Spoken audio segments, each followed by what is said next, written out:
It's time to sew section 2 together of our Star-Spangled Beauty ladder quilt.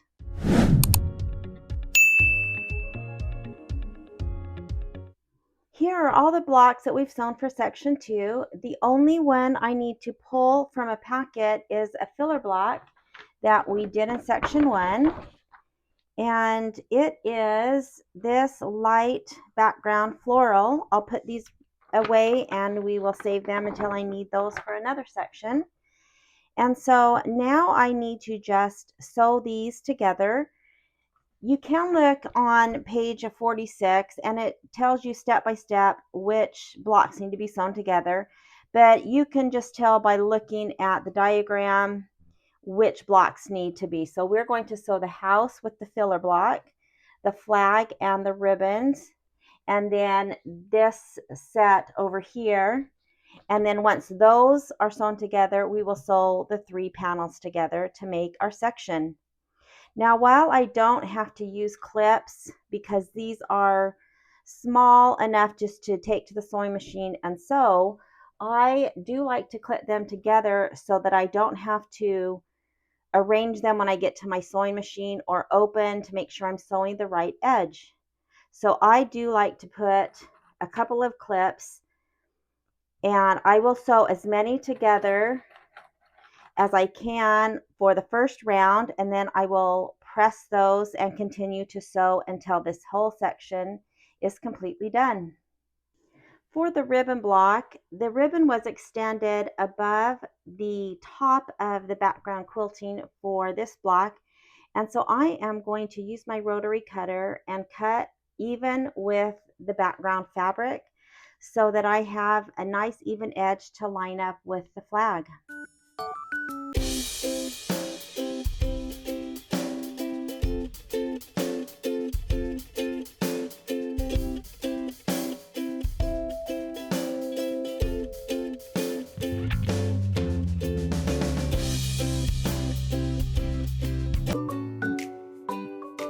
So I have the 3 panels sewn together. They are so cute.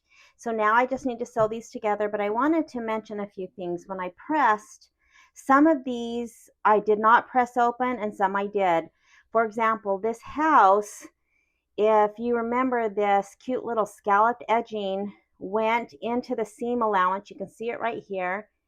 And that is just not pressing open. That is so thick. And so it laid, flat up. So I pressed this up, and kind of the same with the bottom of the house. There wasn't as much stitching, but all of the satin really went into the seam.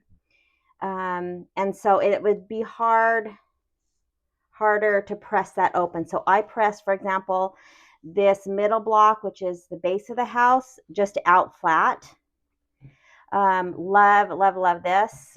This one, kind of the same with the ribbons. It's just, I don't think, going to be as easy to press with all those ribbons open. And so I just pressed this ribbon block straight up so that basically the ribbons are just flat. And then on this one, I think I did press these open. And so it's just, you just press them however you feel they lay better. Now I am going to, when the quilt's done, stitch in the ditch. And so some people say when you stitch in the ditch, you're not supposed to press things open. I haven't had an issue. I do a little bit of both, again, depending on how they lay. So let's put these 3 together and we'll be done with section 2. And then we will sew section 1 and 2 together.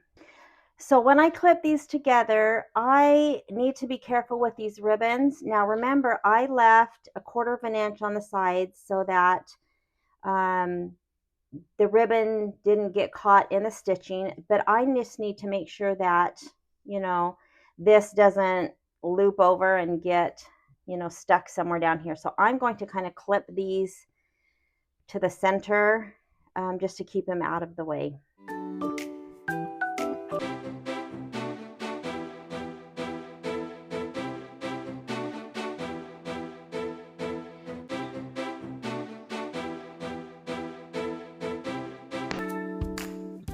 I clipped both sides, and I did clip in the center to kind of hold these together so that they wouldn't kind of skew off track. I also tried to clip where there was a seam on both sides just to either keep it open or keep it flat so that I can, do the best at my machine and getting this straight. So now I just need to go sew these two edges. And when I press, I will just press probably to one side since there's a lot of seams. I'm not sure I would be able to press these open, so I will just press to whatever side it lays better. So let's go finish up section 2.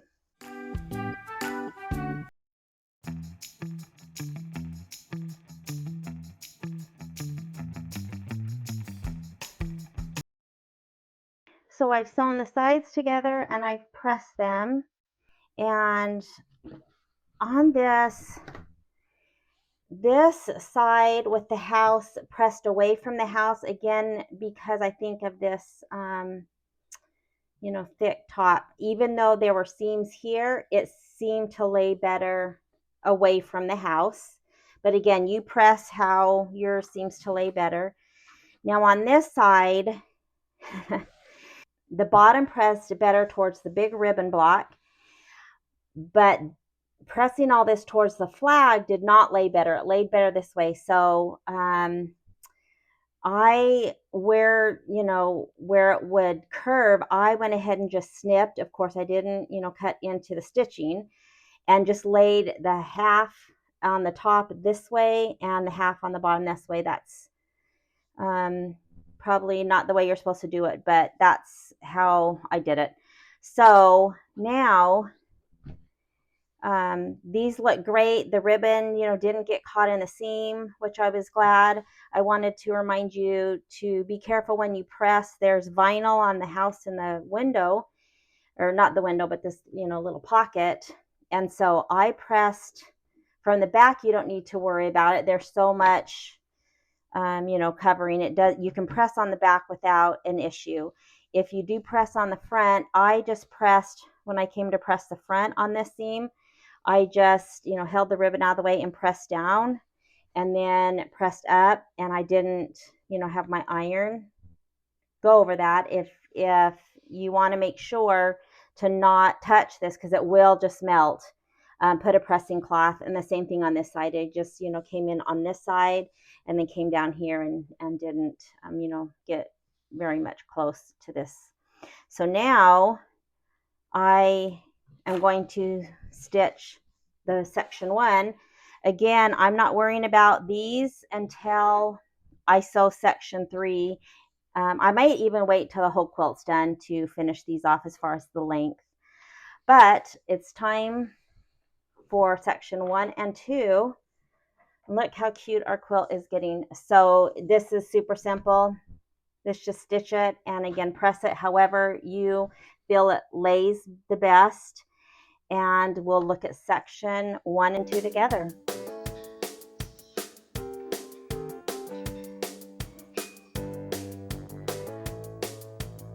So here is section 1 and 2. I am in love with this. This is so cute.